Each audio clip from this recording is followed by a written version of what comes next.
Здравейте, казвам се Линда Марковиц и съм тук, за да споделя една свръхестествена история с вас. Тази история се случи преди известно време. Най-малката ми дъщеря, Мишел, имаше проблеми с закона и беше изпратена в младежки поправителен дом в Олбани, Ню-Йорк.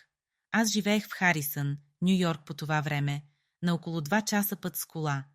Можех да посещавам Мишел само през уикендите за кратко време. И тръгнах на обичайната си седмична визита, но много бързо ме застигна огромна снежна буря.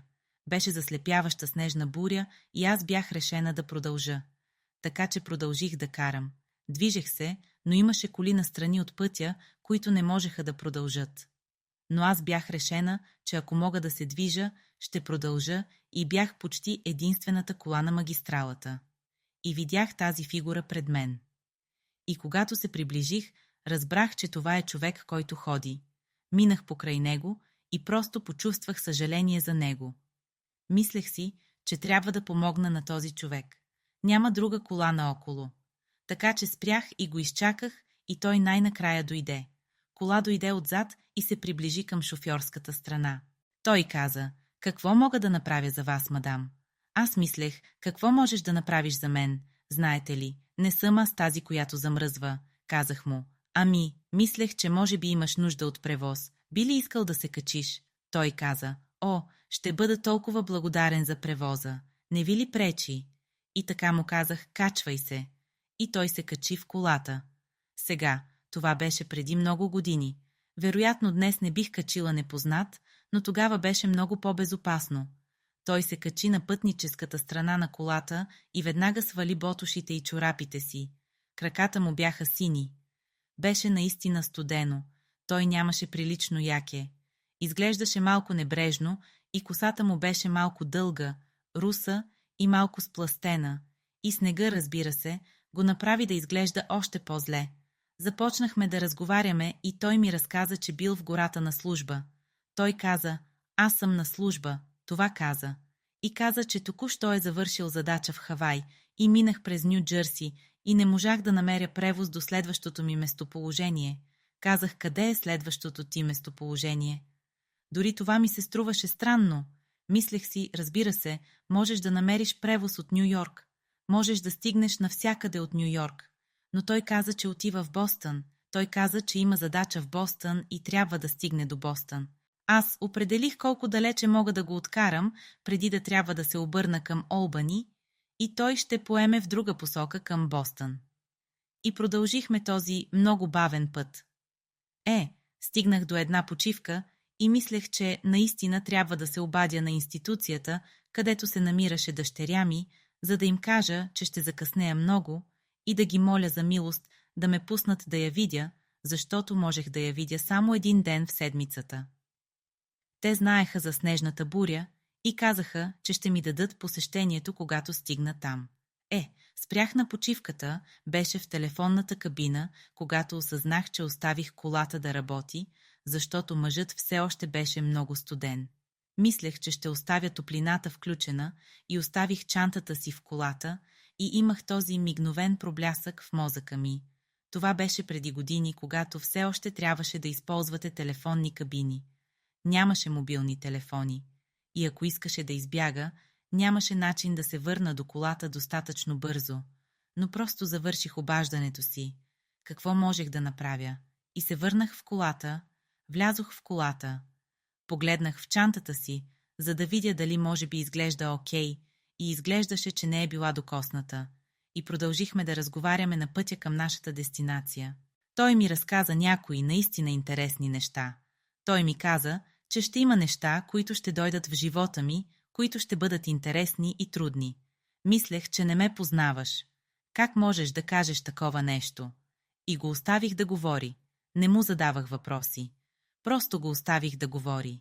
Продължихме по пътя още дълго време. Той беше вероятно в колата ми общо около 45 до 50 минути, докато стигнахме до мястото на пътя, където трябваше да завия в една посока, а той в друга. И му казах, че тук трябва да те оставя. Той каза: „Добре, разбирам“. И погледна назад към мен, преди да излезе от колата и каза: Ще те видя отново в деня, когато ще имаш най-голяма нужда от мен. И си помислих, че си наистина странен и се радвам, че слизаш от колата ми.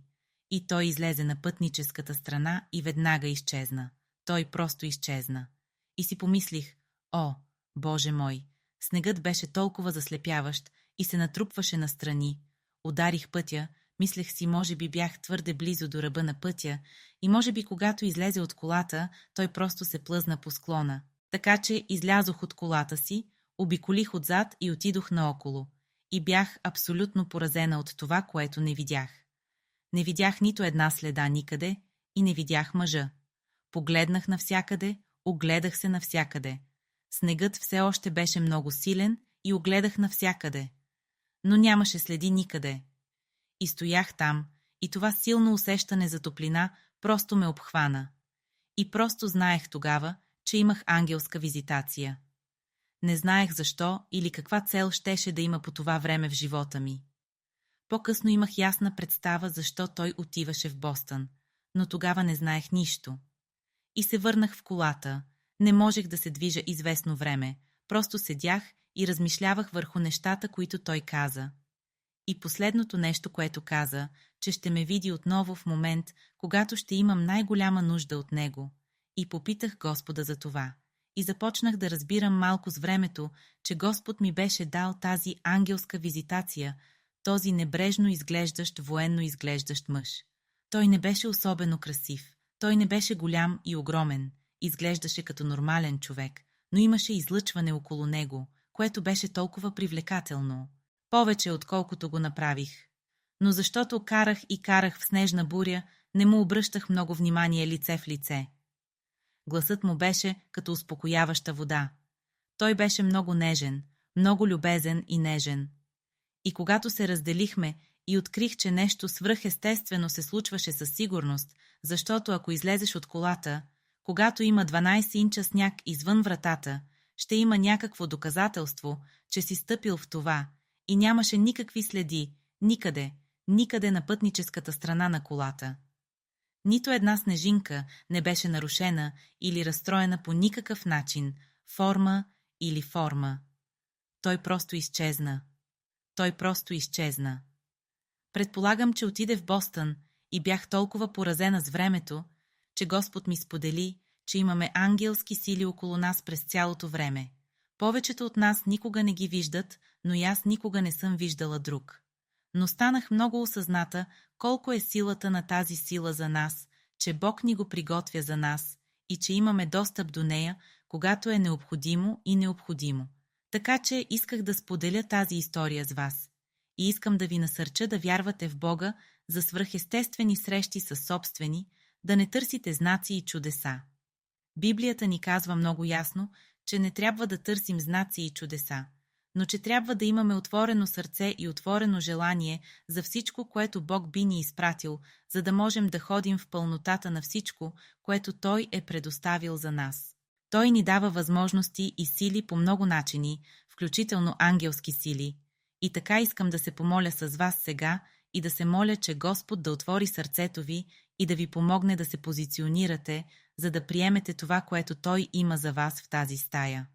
Така че, Отче, в името на Исус, благодаря ти за всеки, който гледа. И моля се, Господи, че Господ ти служи живот на тях и че, Отче, отвори сърцето и разбиране на сърцето им, за да могат да разберат и видят и да знаят, че Твоята велика сила е налична, дори когато не я виждат.